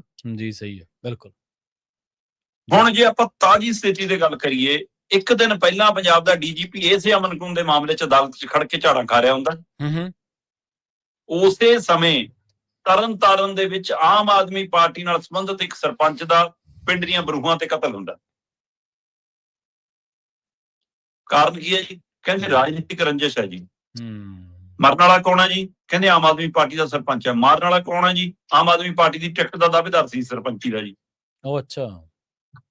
ਪਹਿਲਾਂ ਜੀ ਕਾਂਗਰਸ ਤੋਂ ਸਰਪੰਚ ਸੀ ਜੀ, ਫਿਰ ਜੀ ਉਹ ਟਿਕਟ ਦੇ ਲਾਲਚ ਇੱਧਰ ਆ ਗਿਆ ਜੀ, ਉਹਨੂੰ ਟਿਕਟ ਨਹੀਂ ਮਿਲੀ ਜੀ। ਇਹ ਪੁਲਿਸ ਦੀ ਸਾਰੀ ਰਿਪੋਰਟ ਹੈ। ਅੱਛਾ। ਤੇ ਜੀ ਕਹਿੰਦੇ ਜੀ ਫਿਰ ਜਿਹੜਾ ਬੰਦਾ ਆਮ ਆਦਮੀ ਪਾਰਟੀ 'ਚ ਪਹਿਲਾਂ ਤੋਂ ਸੀ ਜੀ, ਉਹ ਸਾਬਕਾ ਫੌਜੀ ਸੀ ਜੀ, ਟਿਕਟ ਉਹਨੂੰ ਮਿਲ ਗਈ, ਉਹ ਸਰਪੰਚ ਬਣ ਗਿਆ ਜੀ। ਦੂਏ ਰੰਜਿਸ਼ ਰੱਖੀ, ਇਸ ਲਈ ਉਹਨਾਂ ਨੇ ਘੇਰ ਕੇ ਤੇਜ਼ਧਾਰ ਹਥਿਆਰਾਂ ਨਾਲ ਉਹਦਾ ਕਤਲ ਕਰਤਾ। ਮਤਲਬ ਜਿਹੜਾ ਬੰਦਾ ਸਰਪੰਚ ਰਿਹਾ ਪਹਿਲਾਂ, ਦੁਬਾਰਾ ਸਰਪੰਚ ਬਣਨਾ ਚਾਹੁੰਦਾ, ਇੱਕ ਮੌਜੂਦਾ ਸਰਪੰਚ ਹੈ, ਜੇ ਉਹਨਾਂ 'ਚ ਜਿਹੜੇ ਲੋਕਾਂ ਦੇ ਨੁਮਾਇੰਦੇ ਨੇ ਉਹਨਾਂ 'ਚ ਐਸੀ ਰੰਜਿਸ਼ ਹੈ, ਫਿਰ ਇਹ ਸਰਕਾਰੀ ਰੰਜਿਸ਼ ਹੈ, ਸਰਕਾਰ ਦੀ ਪਾਈ ਰੰਜਿਸ਼ ਹੈ, ਇਹ ਸਿਆਸਤ ਦੀ ਭੁੱਖ ਦੀ ਰੰਜਿਸ਼ ਹੈ ਨਾ। ਇਹ ਅੱਖਰੋਂ ਕੋਰੇ ਬੰਦੇ ਥੋੜਾ ਨੇ ਫਿਰ ਜਿਹੜੇ ਸਰਪੰਚ ਬਣੇ ਫਿਰਦੇ ਨੇ। ਸਹੀ ਗੱਲ ਹੈ, ਬਿਲਕੁਲ। ਤੇ ਜੇ ਉਹਨਾਂ ਦੀ ਇਹ ਹਾਲਤ ਹੈ ਤੇ ਤੁਹਾਡੀ ਪਾਰਟੀ ਨਾਲ ਸੰਬੰਧਿਤ ਇਹ ਤੋਂ ਪਹਿਲਾਂ ਭਰੇ ਵਿਆਹ 'ਚ ਤੁਹਾਡੀ ਪਾਰਟੀ ਦੇ ਐਮਐਲਏ ਬੈਠਣ, ਤੁਹਾਡੇ ਲੀਡਰ ਦੇ ਸਿਰ 'ਚ ਗੋਲੀਆਂ ਮਾਰ ਕੇ ਡਰ ਪੈ ਕਿੱਥੇ ਆ ਫਿਰ ਤੁਹਾਡਾ? ਸਹੀ ਹੈ। ਤੇ ਇਸੇ ਦਰਮਿਆਨ ਕੱਲ ਜੋ ਘਟਨਾ ਵਾਪਰੀ ਜਲੰਧਰ ਦੇ ਵਿੱਚ, ਇਸੇ ਸਮੇਂ ਲਗਭਗ ਗੁਰੂ ਘਰ ਤੋਂ ਮੱਥਾ ਟੇਕ ਕੇ ਬਾਹਰ ਆਉਂਦੇ ਤੇ ਗੋਲੀਆਂ, ਇੱਕ ਨਹੀਂ ਦੋ ਨਹੀਂ, ਤਾਬੜਤੋੜ 6 ਗੋਲੀਆਂ ਦਾਗੀਆਂ, 5 ਉਹਦੀ ਛਾਤੀ 'ਚ, ਇੱਕ ਉਹਦੇ ਸਿਰ 'ਚ। ਮਤਲਬ ਸਕੂਲ ਭੇਜਦੇ ਜਵਾਕ ਨੂੰ ਵੀ ਸਾਨੂੰ ਡਰ ਲੱਗੇ, ਥਾਣੇ ਕਚਹਿਰੀ ਜਿਸ ਤਰ੍ਹਾਂ ਦੀਆਂ ਧਮਕੀਆਂ ਆ ਰਹੀਆਂ ਉੱਥੇ ਜਾਂਦਿਆਂ ਨੂੰ ਵੀ ਬਜ਼ੁਰਗਾਂ ਨੂੰ ਡਰ ਲੱਗੇ, ਸਾਡੇ ਘਰ ਦੇ ਜੀਆਂ ਨੂੰ ਗੁਰੂ ਘਰ ਮੰਦਿਰ ਜਾਂਦਿਆਂ ਵੀ ਡਰ ਲੱਗੇ। ਇਹੀ ਮਾਹੌਲ ਦੇਣ ਲਈ ਬੁਲਾਇਆ ਸੀ ਤੁਹਾਨੂੰ, ਇਹੀ ਰੰਗਲਾ ਪੰਜਾਬ ਹੈ। ਸਹੀ, ਠੀਕ ਹੈ। ਮੈਂ ਤਾਂ ਹੀ ਕਹਿਣਾ ਵਿਰੋਧੀ ਧਿਰ ਦੇ ਲੀਡਰਾਂ ਦਾ ਨਹੀਂ ਸਵਾਲ ਪੁੱਛਣੇ, ਉਹ ਤਾਂ ਮੁੱਖ ਮੰਤਰੀ ਬਣਨ ਦੇ ਜੋੜ ਤੋੜਾਂ 'ਚ ਲੱਗੇ ਨੇ। ਸੁਖਬੀਰ ਬਾਦਲ ਤਾਂ ਆਪਣੀ ਸਥਾਪਨਾ 'ਚ ਜੁਟਿਆ ਜੇ, ਗਿਆਨੀ ਹਰਪ੍ਰੀਤ ਸਿੰਘ ਤਾਂ ਅੱਜ ਆਪਣੀ ਪਾਰਟੀ ਬਚਾਉਣ 'ਚ ਜੁਟੇ ਨੇ। ਅੰਮ੍ਰਿਤਪਾਲ ਵਾਲੀ ਧਿਰ ਤਾਂ ਆਪਣੇ ਕੇਸਾਂ ਤੱਕ ਜਾਂ ਆਪਣੇ ਬੰਦਿਆਂ ਨੂੰ ਜੋੜਨ ਤੱਕ, ਕਿਹਨੂੰ ਰਲਾਉਣ ਉਹਦੇ ਤੱਕ ਜੁਟੇ ਨੇ। ਪੰਜਾਬ ਦੇ ਮੁੱਦਿਆਂ ਤੇ ਕੌਣ ਖੜਾ? ਸਹੀ ਹੈ। ਤੇ ਫਿਰ ਜਿਹੜੇ ਖੜਦੇ ਨੇ ਉਹਨਾਂ ਦੇ ਉੱਤੇ ਸਰਕਾਰੀ ਡਾਂਗ ਭਰਾ ਦਿਓ, ਉਹਨਾਂ ਤੇ ਅਥਰੂ ਗੈਸ ਦੇ ਗੋਲੇ ਛੱਡ ਦਿਓ, ਇਹ ਸਵਾਲ ਕਰ ਲਓ ਤੁਸੀਂ, ਫਿਰ ਜੀ ਪੱਤਰਕਾਰਾਂ ਦੇ ਕੇਸ ਪਾ ਦਿਓ, ਬਸ ਇਹੀ ਕੰਮ। ਸੋ ਪੰਜਾਬ ਦੀ ਹਾਲਤ ਵੱਧ ਤੋਂ ਬੱਤਰ ਹੁੰਦੀ ਜਾ ਰਹੀ ਹੈ। ਇਹਨਾਂ ਕੋਲ ਕੋਈ ਯੋਜਨਾ ਕੋਈ ਮੰਥਨ ਨਹੀਂ। ਮੈਂ ਕਹਿੰਦਾ ਤੁਸੀਂ ਬਹੁਤ ਆਪਣੇ ਆਪ ਨੂੰ ਪੇਸ਼ ਕਰ ਦਿੰਦੇ ਹੋ, ਆ ਜੀ ਆਹ ਘਟਨਾ ਵਾਪਰੀ, ਲਓ ਜੀ ਹਮਲਾਵਰ ਫੜ ਲਿਆ, ਲਓ ਜੀ ਮਾਸਟਰਮਾਈਂਡ ਫੜ ਲਿਆ, ਲਓ ਜੀ ਉਹਦੇ ਗਿੱਟਿਆਂ 'ਚ ਗੋਲੀਆਂ ਮਾਰਤੀਆਂ, ਉਹ ਇੱਕ ਕੁੜੀ ਦਾ ਪਰਸ ਖੋਹਣਾ, ਲਓ ਜੀ ਲੱਤਾਂ ਤੋੜਤੀਆਂ, ਕਹਿੰਦੇ ਲੋਕ ਕਹਿੰਦੇ ਪਲਾਸਟਰ ਪਜਾਮੇ ਦੇ ਉੱਤੇ ਹੀ ਲਾਇਆ ਵਾ। ਹੁਣ ਮੈਂ ਕਹਿੰਦਾ ਤੁਸੀਂ ਹਰ ਘਟਨਾ ਦੇ ਮਾਮਲੇ 'ਚ ਤੁਰੰਤ ਲਿਆ ਕੇ ਮੂਹਰੇ ਕੁਛ ਨਾ ਕੋਈ ਰੱਖਦੇ ਹੋ, ਸੱਚਾ ਰੱਖਦੇ ਹੋ, ਝੂਠਾ ਰੱਖਦੇ ਹੋ, ਤੁਸੀਂ ਜਾਣੋ, ਤੁਹਾਡਾ ਰੱਬ ਜਾਣੇ। ਪਰ ਲਗਾਤਾਰ ਹੋ ਰਹੀਆਂ ਘਟਨਾਵਾਂ ਦੇ ਨਾਲ ਨਜਿੱਠਣ ਦੇ ਲਈ, ਇਹ ਸਾਰੇ ਮਸਲਿਆਂ 'ਚੋਂ ਪੰਜਾਬ ਨੂੰ ਬਾਹਰ ਕੱਢਣ ਦੇ ਲਈ ਕੋਈ ਅਫਸਰਾਂ ਨਾਲ, ਕੋਈ ਅਧਿਕਾਰੀਆਂ ਨਾਲ, ਕੋਈ ਸਰਕਾਰ ਦੀ ਕੈਬਨਿਟ ਕਦੇ ਇਸ ਮੁੱਦੇ ਤੇ, ਕਦੇ ਵਿਰੋਧੀ ਦਲਾਂ ਨਾਲ ਸਾਂਝੀ ਬੈਠਕ, ਕਦੇ ਪੰਜਾਬ ਦੇ ਬੁੱਧੀਜੀਵੀ ਫਿਕਰ ਕਰਨ ਵਾਲੀਆਂ ਧਿਰਾਂ ਦੇ ਨਾਲ ਕੋਈ ਬੈਠਕ, ਇਹਦੇ ਵਿੱਚੋਂ ਨਿਕਲਣ ਦਾ ਰਾਹ ਕੱਢਣ ਲਈ ਕੋਈ ਪੁਰਾਣੇ ਬਜ਼ੁਰਗਾਂ ਦੇ ਨਾਲ ਸਾਂਝ ਪਾ ਕੇ ਉਹਨਾਂ ਸੂਬਿਆਂ ਦੇ ਹਵਾਲੇ ਸਮਝਣ ਦੀ ਕੋਸ਼ਿਸ਼। ਮਸਲਾ ਮੁੱਖ ਧਾਰਾ ਚ ਲਿਆਉਣ ਦਾ ਪੰਜਾਬ ਦੀ ਜਵਾਨੀ ਨੂੰ, ਜੇ ਪੰਜਾਬ ਦੇ ਹੀ ਨੇ ਜੀ, ਮਸਲਾ ਗਿੱਟੇ ਗੋਡਿਆਂ 'ਚ ਗੋਲੀ ਮਾਰਨ ਦਾ ਨਹੀਂਗਾ। ਬਿਲਕੁਲ ਬਿਲਕੁਲ ਜੀ। ਸੋ ਇਸ ਲਈ ਪੰਜਾਬ ਕਿਵੇਂ ਅਮਨ ਕਾਨੂੰਨ ਦੀ ਸਥਿਤੀ ਜਾਵੇ, ਉਹਦੇ ਉੱਤੇ ਨਜ਼ਰ ਰੱਖਣ ਦੀ ਲੋੜ ਹੈ। ਜਾਂ ਇਹ ਜਾਂਚ ਸਾਹਮਣੇ ਲਿਆਓ ਕਿ ਕਿਤੇ ਇਹਦੇ ਪਿੱਛੇ ਕੋਈ ਉਹ ਸ਼ਕਤੀ ਤਾਂ ਨਹੀਂ ਕੰਮ ਕਰੀ ਜਿਹੜੀ ਪੰਜਾਬ 'ਚ ਹਰ ਇਹਦੇ ਵੜਨਾ ਚਾਹੁੰਦੀ ਹੈ, ਤੇ ਤੁਸੀਂ ਇੰਨੇ ਲਾਚਾਰੋ ਬੋਲ ਵੀ ਨਹੀਂ ਪਾ ਰਹੇ। ਇਹ ਕਿਵੇਂ ਹੋ ਸਕਦਾ ਅੱਜ ਦੀ ਤਰੀਕ ਦੇ ਵਿੱਚ ਈਮੇਲ ਵੀ ਨਾ ਫੜੀ ਜਾਵੇ ਤੋਂ? ਜੀ ਜੀ, ਸਹੀ। ਤੋ ਇਸ ਲਈ ਇਹਦੇ ਪਿੱਛੇ ਰਾਜਨੀਤੀ ਦਾ ਨਹੀਂ ਕੰਮ ਕਰ ਰਹੀ ਕਿ ਵੱਡੋ ਟੁੱਕੋ, ਲੜਾਓ, ਪੜਾਓ ਤੇ ਫਿਰ ਰਾਜ ਕਰੋ। ਬਹੁਤ ਕੁਛ ਅੰਕੇ ਸੋਬੇ ਖੜੇ ਆ, ਪਰ ਪੰਜਾਬ ਦੀ ਹਾਲਤ ਬੱਤਰ ਹੋਈ ਪਈ ਹੈ। ਜੀ ਜੀ। ਤੇ ਅਗਲੀ ਗੱਲ ਕਰੀਏ ਵਪਾਰ ਸਮਝੌਤੇ ਦੀ, ਪ੍ਰਧਾਨ ਮੰਤਰੀ ਦੀ ਤੇ ਪੰਜਾਬ ਦੀ ਜੀ। ਪ੍ਰਵੀਨ ਜੀ, ਬਜਟ ਸੈਸ਼ਨ ਚੱਲ ਰਿਹਾ ਸਾਡਾ। ਹਾਂਜੀ। ਇਸ ਚੱਲਦੇ ਸੈਸ਼ਨ ਦੇ ਦਰਮਿਆਨ ਡੀਲ ਦੀ ਖਬਰ ਆਉਂਦੀ ਹੈ। ਸਾਰੇ ਮੁਲਕ ਦਾ ਧਿਆਨ ਉਹਦੇ ਤੇ ਕੇਂਦਰਿਤ ਹੁੰਦਾ ਹੈ, ਤੇ ਇਸ ਤੋਂ ਵਧੀਆ ਮੌਕਾ ਕੀ ਸੀ ਜੀ, ਸੰਸਦ 'ਚ ਇਹਦੇ ਤੇ ਚਰਚਾ ਕਰ ਲੈਂਦੇ। ਫਿਰ ਸਹੀ ਹੈ। ਮਾਰਚ 'ਚ ਸਹੀ ਪੈ ਜੂਗੀ ਜੀ, ਮਾਰਚ 'ਚ ਸਿਰੇ ਚੜ ਗਿਆ ਜੀ, ਇਹ ਤਾਂ ਹਿੱਤਕਾਰੀ ਹੈ ਜੀ। ਪਿਊਸ਼ ਗੋਇਲ ਦੇ ਕਹਿਣ ਨਾਲ, ਮੋਦੀ ਦੇ ਕਹਿਣ ਨਾਲ ਦੇਸ਼ ਯਕੀਨ ਕਰ ਲਵੇ। ਤੁਸੀਂ ਤਾਂ 3 ਖੇਤੀ ਕਾਨੂੰਨਾਂ ਵੀ ਦੇਸ਼ ਦੇ ਹਿੱਤ 'ਚ ਦੱਸਦੇ ਸੀ, ਕਿਵੇਂ ਯਕੀਨ ਕਰੀਏ ਜੀ। ਹੁਣ ਪ੍ਰਧਾਨ ਮੰਤਰੀ ਜੀ ਚੱਲਦੇ ਸੈਸ਼ਨ ਦੇ ਵਿੱਚ ਵਿਦੇਸ਼ ਨੂੰ ਤੁਰ ਪਏ। ਹੁਣ ਕੀ ਜ਼ਰੂਰੀ ਹੈ ਜੀ? ਉਹ ਦੂਆ ਕਿਹੜਾ, ਉਹ ਵਿਰੋਧੀ ਧਿਰ ਦਾ ਲੀਡਰ, ਉਹ ਨਾਨਕਿਆਂ ਨੂੰ ਜਾਵੇ ਜੀ, ਨਾਨਕਿਆਂ ਦੇ ਪਿੰਡ ਨੂੰ ਫਿਰ ਹੋਰ ਰੌਲਾ ਪਾਉਂਦੇ ਨੇ। ਹੁਣ ਬਜਟ ਜ਼ਰੂਰੀ ਸੀ, ਸੈਸ਼ਨ ਜ਼ਰੂਰੀ ਸੀ ਕਿ ਸੈਰ ਜ਼ਰੂਰੀ ਸੀ? ਏਦਾਂ ਬਣਦਾ ਕਿਵੇਂ ਹੈ ਸ਼ਡਿਊਲ ਜੀ? ਸਦਨ ਦਾ ਮਤਲਬ ਸਰਕਾਰ ਦਾ ਮੁਖੀ ਹੈ ਨਰਿੰਦਰ ਮੋਦੀ ਹੋਰੀ ਬਤੌਰ ਪ੍ਰਧਾਨ ਮੰਤਰੀ, ਇਸ ਤਰੀਕੇ ਨਾਲ ਛੱਡ ਕੇ ਚਲੇ ਜਾਣ। ਦੂਸਰੇ ਪਾਸੇ ਸਪੀਕਰ ਸਾਹਿਬ ਬਹੁਤ ਬਚਾਅ 'ਚ ਲੱਗੇ ਰਹੇ ਕਿ ਜੀ ਜਿਹੜਾ ਉਹ ਧੰਨਵਾਦੀ ਮਤਾ ਸੀ ਜੀ, ਨਹੀਂ ਜੀ, ਉਹ ਤਾਂ ਮੋਦੀ ਜੀ ਦੀ ਜਾਨ ਨੂੰ ਖਤਰਾ ਸੀ। ਅੱਛਾ। ਉਹ ਕਹਿੰਦੇ ਜੀ ਮੈਨੂੰ ਪਹਿਲਾਂ ਹੀ ਸੂਚਨਾ ਮਿਲ ਗਈ ਸੀ ਕਿ ਮੋਦੀ ਦੀ ਕੁਰਸੀ ਤੱਕ ਪਹੁੰਚ ਸਕਦੇ ਆ ਜੀ, ਮੈਂ ਹੀ ਰੋਕਤਾ ਸੀ ਸਦਨ 'ਚ ਆਉਣ ਤੋਂ। ਪਹਿਲੀ ਗੱਲ ਤਾਂ ਇਹ ਹੈ ਕਿ ਉਹ ਵਿਰੋਧੀ ਧਿਰ ਦੇ ਲੀਡਰ ਕਹਿੰਦੇ ਵੀ ਸਿਰਫ ਬੀਬੀਆਂ ਗਈਆਂ ਸੀ ਉੱਥੇ ਤੱਕ, ਕਿ ਜੇ ਇੰਨਾ ਹੀ ਖਤਰਾ। ਦੂਜੀ ਗੱਲ, ਮੈਂ ਕਹਿੰਦਾ ਬੀਬੀਆਂ ਤੇ ਬੰਦਿਆਂ ਦਾ ਵੀ ਮਸਲਾ ਨਹੀਂ ਜੀ, ਮਸਲਾ ਇਹ ਹੈ ਕਿ ਸੰਸਦ 'ਚ ਬੈਠਾ ਕੌਣ ਹੈ? ਸੰਸਦ ਮੈਂਬਰ। ਜੇ ਸੰਸਦ ਮੈਂਬਰਾਂ ਤੋਂ ਹੀ ਇੱਕ ਦੇਸ਼ ਦੇ ਮੁਖੀ ਨੂੰ, ਪ੍ਰਧਾਨ ਮੰਤਰੀ ਨੂੰ ਖਤਰਾ ਹੈ, ਸੰਸਦ ਦੇ ਅੰਦਰ ਵੀ ਖਤਰਾ ਹੈ। ਸਹੀ ਗੱਲ। ਫਿਰ ਜਨਾਬ ਸਾਡੇ ਵਾਲੇ ਦਾ ਫੋਨ ਤਾਂ ਹੈਗਾ ਹੀ, ਤੁਹਾਡੇ ਕੋਲ ਪੁੱਛ ਲਓ ਉਹਨੂੰ ਮੁਰਗੀ ਖਾਨੇ ਕਿਵੇਂ ਖੁੱਲਦੇ। ਉਹਨੂੰ ਮੁਰਗੀ ਮਤਲਬ ਕਹਿਣਾ ਕੀ ਚਾਹੁੰਦੇ ਆ ਸਪੀਕਰ ਸਾਹਿਬ? ਜੇ ਤੁਹਾਡੇ ਕੋਲ ਇਹ ਇਨਪੁਟ ਸੀ, ਇਹ ਜਾਣਕਾਰੀ ਸੀ ਕਿ ਅੱਜ ਸੰਸਦ ਮੈਂਬਰ ਕੁਝ ਵਿਰੋਧੀ ਧਿਰ ਦੇ ਪ੍ਰਧਾਨ ਮੰਤਰੀ ਤੇ ਹਮਲਾ ਕਰ ਸਕਦੇ ਆ, ਉਹਨਾਂ ਦੀ ਜਾਨ ਨੂੰ ਖਤਰਾ ਹੋ ਸਕਦਾ ਹੈ, ਫਿਰ ਤੁਹਾਡੇ ਕੋਲ ਇਹ ਵੀ ਤਾਂ ਇਨਪੁਟ ਹੋਣੀ ਕਿ ਕੌਣ ਨੇ। ਸਹੀ ਹੈ, ਬਿਲਕੁਲ। ਉਹ ਡਿਬੜੂਗੜ੍ਹ ਵਾਲਾ ਕਹੀ ਜਾਂਦਾ ਮੈਨੂੰ ਸੰਸਦ 'ਚ ਆਉਣ ਦੇ, ਮੈਂ ਕਹਿੰਦਾ ਇਹਨਾਂ ਸਾਰਿਆਂ ਨੂੰ ਡਿਬੜੂਗੜ੍ਹ ਭੇਜ ਦਿਓ। ਫਿਰ ਤਾਂ ਜੇ ਇੰਨੇ ਹੀ ਖਤਰਨਾਕ ਨੇ ਸੰਸਦ 'ਚ ਬੈਠੇ ਬੰਦੇ, ਫਿਰ ਡਿਬੜੂਗੜ੍ਹ ਭੇਜੋ। ਮਤਲਬ ਕਹਿਣਾ ਕੀ ਚਾਹੁੰਦੀ ਹੈ ਸਰਕਾਰ? ਤੁਸੀਂ ਹਾਲ ਦੇਖੋ ਕੈਸਾ। ਚੰਗਾ ਹੁੰਦਾ ਤੁਸੀਂ ਇਸ ਮੌਕੇ, ਸੰਸਦ ਤੋਂ ਵਧੀਆ ਮੌਕਾ ਕੀ ਸੀ, ਤੁਸੀਂ ਇਹ ਸਮਝੌਤਿਆਂ ਤੇ ਚਰਚਾ ਕਰਦੇ ਕਿ ਲੰਬੇ ਸਮੇਂ ਤੋਂ ਲਟਕ ਰਹੇ ਨੇ, ਅਸੀਂ ਕਰਨ ਜਾ ਰਹੇ ਹਾਂ, ਕੀ ਫਾਇਦਾ, ਕੀ ਨਫਾ, ਕੀ ਨੁਕਸਾਨ ਜੀ। ਸਹੀ ਹੈ। ਹੁਣ ਕਹਿਣ ਵਾਲੀਆਂ ਧਿਰਾਂ ਤਾਂ ਗੱਲ ਕਰਨਗੀਆਂ ਜਨਾਬ, ਉਹ ਕਹਿੰਦੇ ਕੁਛ ਨਹੀਂ ਜੀ, ਇਹ ਸਮਝੌਤਾ ਤਾਂ ਕਾਰਨ ਇਹੀ ਹੈ ਜੀ ਕਿ ਸਰਕਾਰ ਵਿਰੋਧੀ ਧਿਰ ਦੇ ਘੇਰੇ 'ਚ ਘਿਰ ਰਹੀ ਸੀ ਜੀ, ਉਹ ਨਿਰਵਾਣਾ ਕਿਤਾਬ ਵਾਲਾ ਮਸਲਾ ਐਡਾ ਵੱਡਾ ਬਣ ਗਿਆ ਸੀ, ਉਹ ਤੋਂ ਧਿਆਨ ਹਟਾਉਣ ਲਈ ਜੀ ਇਹਨਾਂ ਨੇ ਵਪਾਰ ਸਮਝੌਤਾ ਕਰ ਲਿਆ। ਵਪਾਰ ਸਮਝੌਤੇ ਤੇ ਚਰਚਾ ਨਾ ਹੋ ਜਾਵੇ, ਉਹ ਤੋਂ ਧਿਆਨ ਹਟਾਉਣ ਲਈ ਬਿੱਟੂ ਵਾਲਾ ਮੁੱਦਾ ਬੜਾ ਕਰ ਲਿਆ। ਲੋਕ ਤਾਂ ਇਹ ਵੀ ਕਹਿੰਦੇ ਨੇ, ਪਰ ਕਹਿਣ ਵਾਲੇ ਤਾਂ ਇਹ ਕਹਿੰਦੇ ਨੇ ਕਿ ਅਸਲ 'ਚ ਸਮਝੌਤੇ ਦਾ ਕਾਰਨ ਅਡਾਨੀ ਹੈ ਜੀ, ਅਡਾਨੀ ਨੂੰ ਬਚਾਉਣ ਲਈ ਹੋਇਆ। ਕਹਿਣ ਵਾਲੇ ਤਾਂ ਇਹ ਵੀ ਕਹਿੰਦੇ ਨੇ ਜੀ ਉਹ ਕਿਹੜੀ ਹੈ ਐਫਸੀਆਂ ਦੀਆਂ ਫਾਈਲਾਂ ਦੇ ਵਿੱਚ ਨਾ ਆ ਗਿਆ ਜੀ, ਕਹਿੰਦੇ ਨਰਿੰਦਰ ਮੋਦੀ ਦਾ ਉਹਦੇ ਲਈ ਹੈ। ਕਰ ਲਓ, ਐਫਸੀ ਦੀਆਂ ਫਾਈਲਾਂ ਦੇ ਹਵਾਲੇ ਨਾਲ ਚਰਚਾ ਕਰ ਲਓ ਭਾਈ, ਜੀ ਸਹੀ ਹੈ। ਦੇ ਲਓ ਸਪਾਈ ਹੁਣ ਤੁਸੀਂ। ਇਹਦੇ ਨਾਲ ਮਤਲਬ ਕਿ ਦੇਸ਼ ਦਾ, ਗੁਰੂਆਂ ਪੀਰਾਂ ਦੀ ਧਰਤੀ ਦਾ, ਵਿਸ਼ਵ ਗੁਰੂ ਦਾ ਅਪਮਾਨ ਨਹੀਂ ਹੁੰਦਾ। ਸਹੀ ਹੈ। ਮਤਲਬ ਜੇ ਗਦਾਰ ਕਹਿਣ ਨਾਲ ਅਪਮਾਨ ਹੁੰਦਾ ਹੈ ਤੇ ਤੁਹਾਡਾ ਤਾਂ ਜਿਹੇ ਜਿਹੇ ਕਾਰਿਆਂ 'ਚ ਨਾ ਬੋਲਿਆ, ਹੁਣ ਸੱਚਾ ਹੈ ਝੂਠਾ, ਕਰੋ ਸਪਾਈ। ਸਹੀ ਹੈ। ਹੁਣ ਅਪਮਾਨ ਨਹੀਂਗਾ ਮੁਲਕ ਦਾ, ਰਾਸ਼ਟਰਵਾਦ ਦਾ ਹੁਣ ਅਪਮਾਨ ਨਹੀਂਗਾ, ਹੁਣ ਇਹਦੇ ਤੇ ਚਰਚਾ ਵੀ ਨਹੀਂ। ਬਿਲਕੁਲ। ਪਰ ਜਿੱਥੋਂ ਤੱਕ ਵਪਾਰ ਸਮਝੌਤੇ ਦਾ ਮਾਮਲਾ, ਮਤਲਬ 180 ਡਿਗਰੀ ਤੇ ਉਲਟ ਘੁੰਮ ਗਿਆ ਸਾਰਾ ਵਪਾਰ ਸਮਝੌਤਾ। ਹੁਣ ਤੱਕ ਸਾਡੀਆਂ ਚੀਜ਼ਾਂ ਜਿਹੜੀਆਂ, ਭਾਰਤੀ ਸਮਾਨ ਜਿਹੜਾ ਅਮਰੀਕਾ ਜਾਂਦਾ ਸੀ, ਉਹਦੇ ਤੇ 2.5 ਤੋਂ 3.5% ਦੀ ਟੈਰਿਫ ਸੀ। 2.4 ਤੋਂ ਲੈ ਕੇ 3.4% ਦੀ ਟੈਰਿਫ ਸੀ ਜਿਹੜਾ ਸਮਾਨ ਸਾਡਾ ਉੱਥੇ ਜਾਂਦਾ ਸੀ। ਜੀ ਸਹੀ ਹੈ। ਤੇ ਹੁਣ ਕਿੰਨਾ ਹੋਇਆ ਜੀ? 25 + 25 50 ਤੱਕ ਚਲਾ ਗਿਆ ਜੀ। ਸਮਝੌਤੇ ਨਾਲ 18 ਦੇ ਆ ਜਾਊਗਾ, ਮਤਲਬ 18 ਵੀ ਘੱਟ ਹੈ ਸਾਡੇ ਲਈ। ਜੀ ਸਹੀ ਹੈ। 2.4 ਤੇ 3.4 ਜ਼ਿਆਦਾ ਸੀ, ਜਦ 18 ਘੱਟ ਹੈ ਹੁਣ। 18 ਘੱਟ ਹੈ। ਸਹੀ। ਸੋ ਇਸ ਲਈ ਇਹ 12 5 48 ਵਾਲਾ ਹੀ ਲੱਗਦੇ ਆ ਮੈਨੂੰ। ਚਲੋ ਦੂਸਰੇ ਪਾਸੇ ਅਮਰੀਕਾ ਦਾ ਸਮਾਨ ਜਿਹੜਾ ਸਾਡੇ ਕੋਲ ਆਉਂਦਾ ਸੀ, ਉਹਦੇ ਤੇ 17% ਤੋਂ ਲੈ ਕੇ ਖੇਤੀ ਵਾਲੇ ਸਮਾਨ ਤੱਕ ਜਾਂਦੇ ਜਾਂਦੇ, ਖੇਤੀ ਨਾਲ ਸੰਬੰਧਿਤ ਚੀਜ਼ਾਂ ਤੱਕ ਜਾਂਦੇ ਜਾਂਦੇ 39% ਤੱਕ ਟੈਰਿਫ ਸੀ। ਜੀ ਜੀ। ਜਿਹੜਾ ਅਮਰੀਕਾ ਦਾ ਸਮਾਨ ਭਾਰਤ 'ਚ ਆ ਕੇ ਵੇਚਣਾ, ਭਾਰਤ ਦੇ ਬਾਜ਼ਾਰ 'ਚ, ਤੇ ਹੁਣ 0 ਤੇ ਆਊਗਾ। ਹੁਣ ਇਹ 180 ਡਿਗਰੀ ਘੁੰਮਿਆ।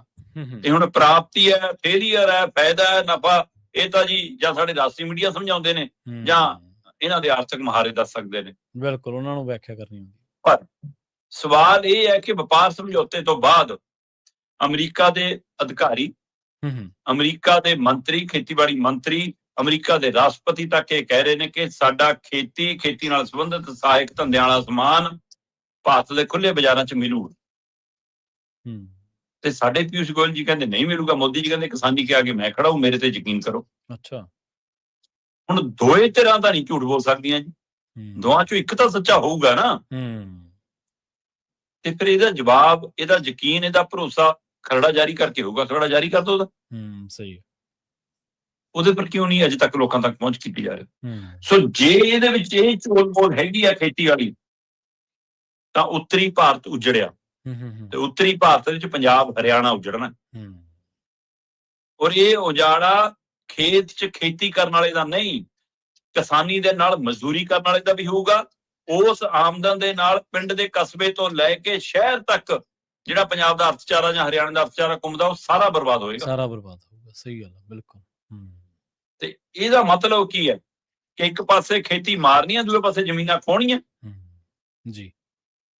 ਇਹ ਕਿਸਾਨਾਂ ਨੂੰ ਖੇਤਾਂ 'ਚੋਂ ਭਜਾਉਣ ਦਾ ਸੌਦਾ ਹੈ ਕਿ ਬਾਅਦ 'ਚੋਂ ਫਿਰ ਆਪਾਂ ਆਪਣੇ ਹਿਸਾਬ ਨਾਲ ਦੇਖ ਲਾਂਗੇ ਕੀ ਕਰਨ ਇਹਦੇ ਪਿੱਛੇ।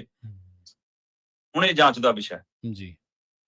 ਪਰ ਜੇ ਇਹ ਖੇਤੀ ਸਮਝੌਤੇ ਇਹਦੇ ਵਿੱਚ ਹੈਗੇ ਨੇ ਤਾਂ ਪੰਜਾਬ ਮਰਦਾ। ਜੇ ਇਹਦੇ ਪਿੱਛੇ ਬਾਹ ਮਰੋੜੀ ਐਫਸੀ ਦੀਆਂ ਫਾਈਲਾਂ ਦਾ ਮਾਮਲਾ ਤਾਂ ਮੋਦੀ ਧਿਰ ਕਰਦੀ ਹੈ। ਤੇ ਟਰੰਪ ਜਿਸ ਤਰੀਕੇ ਨਾਲ ਅੱਗੇ ਵਧ ਰਹੇ ਨੇ, ਉਹਦੇ ਜਵਾਬ ਦੇਣ ਤੋਂ ਵੀ ਸਾਡੀ ਸਰਕਾਰ ਭਗੌੜੀ ਹੈ। ਜਵਾਬ ਤਾਂ ਕਿਸੇ ਗੱਲ ਦਾ ਹੈ ਨਹੀਂਗਾ ਜੀ। ਅਮਰੀਕਾ ਛੱਡ ਕੇ ਚੀਨ ਦੇ ਹਮਲੇ ਵਾਲਾ, ਜਿਵੇਂ ਕੱਲ ਵੀ ਆਪਾਂ ਜ਼ਿਕਰ ਕਰ ਰਹੇ ਸੀ, ਉਹਦਾ ਕਿਹੜਾ ਜਵਾਬ ਹੈ? ਜੇ ਕੋਈ ਹੋਰ ਸਵਾਲ ਪੁੱਛਦੇ ਉਹਦਾ ਕਿਹੜਾ ਜਵਾਬ ਹੈ? ਅਗਲੀ ਗੱਲ ਕਰੀਏ ਪੰਜਾਬ ਦੇ ਵਿੱਚ ਝੋਨੇ ਦੀ ਬੋਗਸ ਖਰੀਦ ਦਾ, ਕਹਿੰਦੇ 10,000 ਕਰੋੜ ਤੱਕ ਦੀ ਹੋਈ ਹੈ ਜੀ ਬੋਗਸ ਖਰੀਦ ਝੋਨੇ ਦੀ। ਪ੍ਰਵੀਨ ਜੀ, ਇਹ ਕੁਝ ਆੜਤੀਆਂ ਨੇ ਸ਼ਿਕਾਇਤ ਕੀਤੀ ਹੈ ਪ੍ਰਧਾਨ ਮੰਤਰੀ ਨਰਿੰਦਰ ਮੋਦੀ ਕੋਲ। ਠੀਕ ਹੈ, ਮਤਲਬ ਕਿ ਆੜਤੀਆਂ ਦੀਆਂ ਚੋਰ ਮੋਰੀਆਂ ਆੜਤੀ ਵੱਧ ਜਾਣਦੇ ਹੁੰਦੇ ਨੇ। ਇਹ ਸ਼ਿਕਾਇਤ ਸਹੀ ਖਰੀਦ ਨਾ ਹੋਣ ਦੇ ਫਿਕਰ ਚੋਂ ਕੀਤੀ ਹੈ ਕਿ ਸਾਡੇ ਸਾਥੀਆਂ ਦੀ ਇਹ ਨਹੀਂ ਚੱਲੀ, ਹੋਰਾਂ ਦੀ ਚੱਲ ਗਈ, ਉਹਦੇ ਚੋਂ ਕੀਤੀ ਹੈ। ਇਹ ਤਾਂ ਨਹੀਂ ਪਤਾ, ਪਰ ਸ਼ਿਕਾਇਤ ਜਾਂਚ ਮੰਗਦੀ ਹੈ। ਔਰ ਇਸ ਗੱਲ ਤੋਂ ਅਸੀਂ ਕੋਈ ਵੀ ਮੁਨਕਰ ਨਹੀਂ ਹੈਗਾ ਕਿ ਕਿਵੇਂ ਬਾਹਰਲੀਆਂ ਫਸਲਾਂ ਦੇ ਟਰੱਕ ਆ ਕੇ ਉਰੇ ਵਿਕਦੇ ਰਹੇ ਨੇ, ਕਿਵੇਂ ਜਥੇਬੰਦੀਆਂ ਪਹਿਰੇਦਾਰੀ ਕਰਦੀਆਂ, ਕਿੰਨਾ ਕੁ ਰੋਕ ਲੈਣਗੀਆਂ। ਸਹੀ ਹੈ, ਕਿਉਂਕਿ ਉਸ ਸਮੇਂ ਉਹ ਆਪ ਵੀ ਆਪਣੀ ਫਸਲ ਸੰਭਾਲਣ 'ਚ, ਸੇਜਣ 'ਚ ਲੱਗੇ ਹੁੰਦੇ ਨੇ। ਨਾਲੇ ਲੋਕਾਂ ਦਾ ਕੰਮ ਹੈ, ਇਹ ਕੰਮ ਸਰਕਾਰਾਂ ਦਾ ਕੰਮ ਹੈ ਨਾ। ਮਤਲਬ ਉਹ ਕਹਿੰਦੇ ਕਿ ਹੋਇਆ ਹੀ ਇਹੀ ਹੈ ਕਿ ਜੀ ਫਾਰਮ ਜਾਰੀ ਕਰੋ ਕਿਸਾਨਾਂ ਦੇ ਨਾਂ ਤੇ, ਉਹਨਾਂ ਦੇ ਖਾਤਿਆਂ 'ਚ ਪੈਸੇ ਪਵਾਓ, ਬਾਅਦ ਚੋਂ ਆੜਤੀਏ ਕਹਿੰਦੇ ਉਹ ਪੈਸੇ ਵੰਡ ਲੈਂਦੇ ਨੇ ਆਪਸ 'ਚ, ਤੇ 600 ਰੁਪਏ ਕੁਆਂਟਲ ਨੂੰ ਬਾਹਰੋਂ ਖਰੀਦ ਕੇ ਲਿਆ ਕੇ ਝੋਨਾ ਪੰਜਾਬ ਦੀ MSP ਤੇ ਸਰਕਾਰ ਦੇ ਭੜੋਲਿਆਂ 'ਚ ਪਾ ਦਿੱਤਾ ਜਾਂਦਾ। ਹੁਣ ਇਹ ਜਾਂਚ ਦਾ ਵਿਸ਼ਾ। ਸੋ ਇਸ ਲਈ ਇਸ ਮਸਲੇ ਦੇ ਉੱਤੇ ਕਹਿੰਦੇ ਜੀ ਕੇਂਦਰ ਸਰਕਾਰ ਨੇ ਰਿਪੋਰਟ ਮੰਗ ਲਈ ਹੈ ਪੰਜਾਬ ਸਰਕਾਰ ਤੋਂ।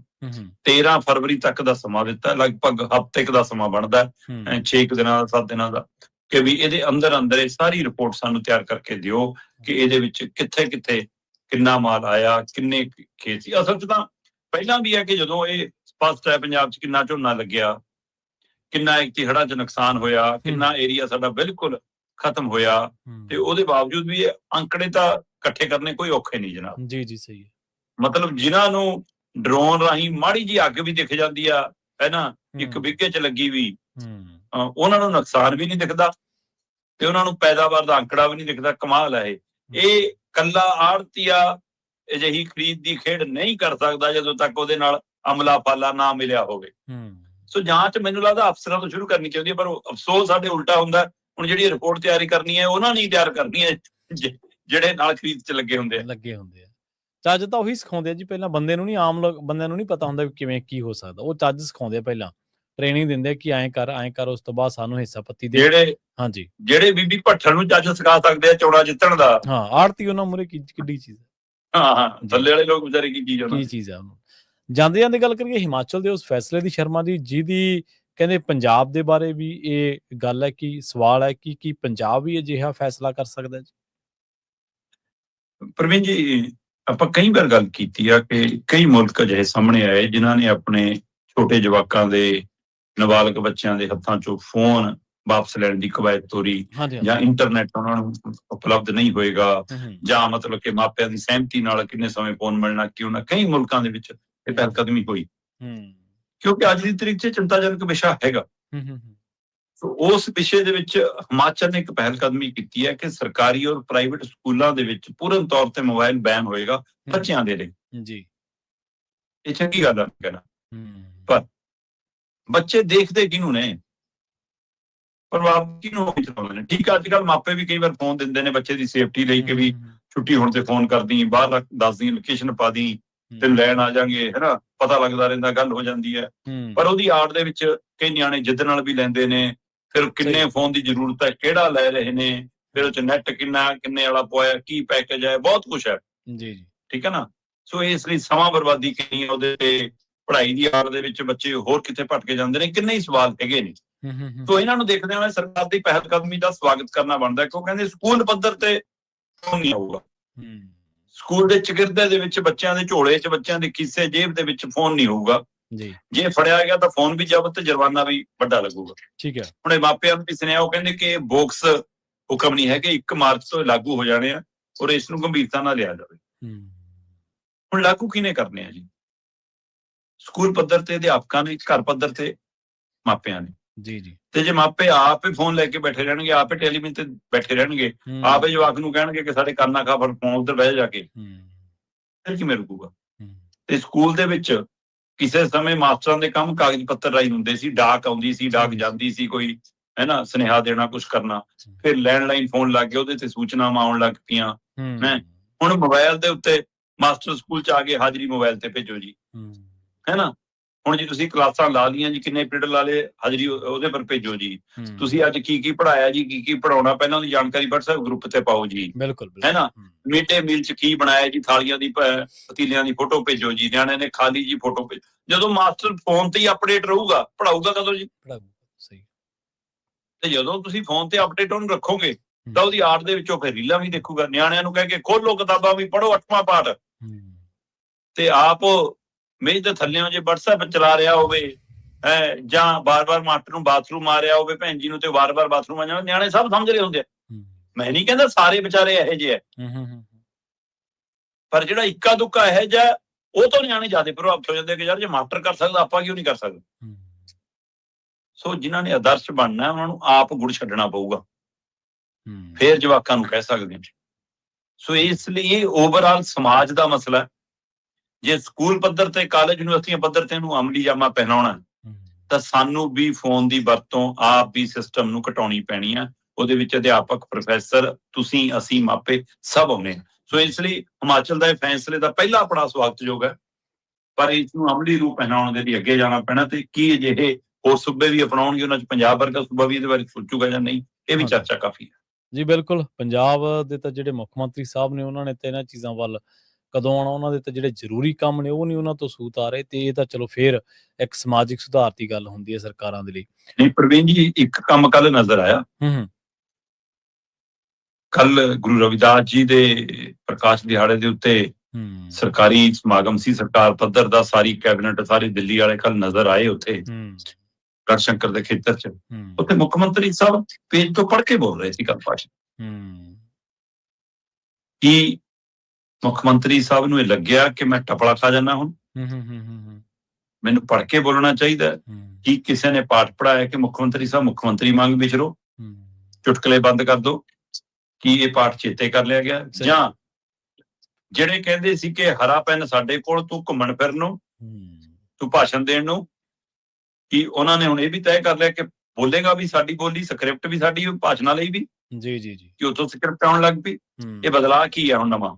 ਇਹਦੀ ਚਰਚਾ ਕੱਲ ਕਾਫੀ ਰਹੀ। ਜੀ ਬਿਲਕੁਲ। ਤੇ ਸ਼ਰਮਾ ਜੀ, ਇਹਨਾਂ ਖਾਸ ਖਬਰਾਂ ਤੇ ਖਾਸ ਜਾਣਕਾਰੀਆਂ ਦੇ ਲਈ ਤੁਹਾਡਾ ਬਹੁਤ ਬਹੁਤ ਧੰਨਵਾਦ ਜੀ। ਸਤਿ ਸ਼੍ਰੀ ਅਕਾਲ। ਪ੍ਰੋਗਰਾਮ ਖਬਰ ਤੇ ਨਜ਼ਰ ਨੂੰ ਆਪਾਂ ਇੱਥੇ ਹੀ ਸਮਾਪਤ ਕਰਾਂਗੇ। ਸਮਾਂ ਇਜਾਜ਼ਤ ਨਹੀਂ ਦਿੰਦਾ। ਤੁਹਾਡਾ ਸਾਰਿਆਂ ਦਾ ਬਹੁਤ ਧੰਨਵਾਦ। ਇਸੇ ਤਰ੍ਹਾਂ ਜੁੜੇ ਰਹੋ ਪੰਜਾਬੀ ਰੇਡੀਓ USA ਦੇ ਨਾਲ।